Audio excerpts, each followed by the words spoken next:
गुमला जिला में एनएचआई विभाग के माध्यम से गुमला रांची सड़क का निर्माण कार्य तेजी से करवाया जा रहा है। एक और जहां सड़क के निर्माण कार्य होने से लोगों को इस बात की खुशी है कि जल्द ही उन्हें एक बेहतर सड़क मिल पाएगी, लेकिन वहीं सड़क के किनारे जो प्लांटेशन का काम किया जा रहा है, जो एनएचआई और आरकेडी विभाग के माध्यम से प्लांटेशन का काम किया जा रहा है, वो निश्चित रूप से यहाँ के लोगों के लिए रोजगार का एक बेहतर माध्यम बना हुआ है। आपको मैं स्पष्ट बता दूं, गुमला जिला एक ऐसा आदिवासी बहुल इलाका है जहाँ पर लोग नेता लाख तो दावा करते हैं। हर बार शासन सत्ता में आने से पहले जब चुनाव होती है तो ये दावा किया जाता है कि यहाँ के लोगों को रोजगार का बेहतर विकल्प दिया जाएगा। लेकिन आपको जानकर आश्चर्य होगा कि आज़ादी के लंबे समय बाद और जिले की स्थापना के लंबे समय 40 साल से अधिक का समय बीत गया है, बावजूद इसके यहाँ पर रोजगार का कोई बेहतर विकल्प नहीं तैयार हो पाया है, जिसका परिणाम ये है कि लोग यहाँ से पलायन करने को मजबूर हो जाते हैं। लेकिन स्पष्ट कहा जा सकता है, एनएचआई विभाग और आरकेडी के कंपनी के माध्यम से जिस तरह से भारत सरकार की योजना के तहत ही यहाँ पर प्लांटेशन का काम जो करवाया जा रहा है, उसके माध्यम से यहाँ के जो लोग स्थानीय लोग हैं उन्हें रोजगार का एक बेहतर विकल्प मिला हुआ है। स्थानीय लोगों का भी स्पष्ट मानना है कि जिस तरह से इस बार बारिश कम हुई, उनके पास रोजगार का कोई साधन नहीं होने के कारण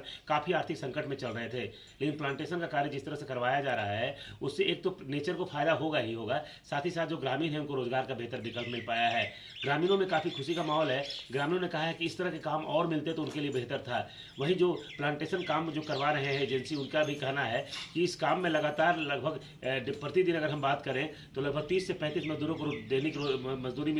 काम मिल रहा है, जिससे उनका परिवार चल रहा है। और उनका भी प्रयास है कि अधिक से अधिक प्लांटेशन का काम करवाया जाए, ताकि एक तरह से जहाँ पर यहाँ जो पेड़ काटे गए हैं उसकी भरपाई की जा सके, साथ ही साथ इलाके के मजदूरों को रोजगार का बेहतर विकल्प मिलता है। तो ऐसे में स्पष्ट कहा जा सकता है कि जिला प्रशासन हो या राज्य सरकार हो, गुमला जैसे आदिवासी बहुल इलाके के विकास की जब बात होती है तो आप समझ सकते हैं, जब लोगों का आर्थिक विकास ही नहीं हो पाएगा तो उस इलाके के विकास की कल्पना कैसे की जा सकती है। प्रशासन को और सरकार को चाहिए कि यहाँ पर रोजगार का बेहतर विकल्प तैयार करे,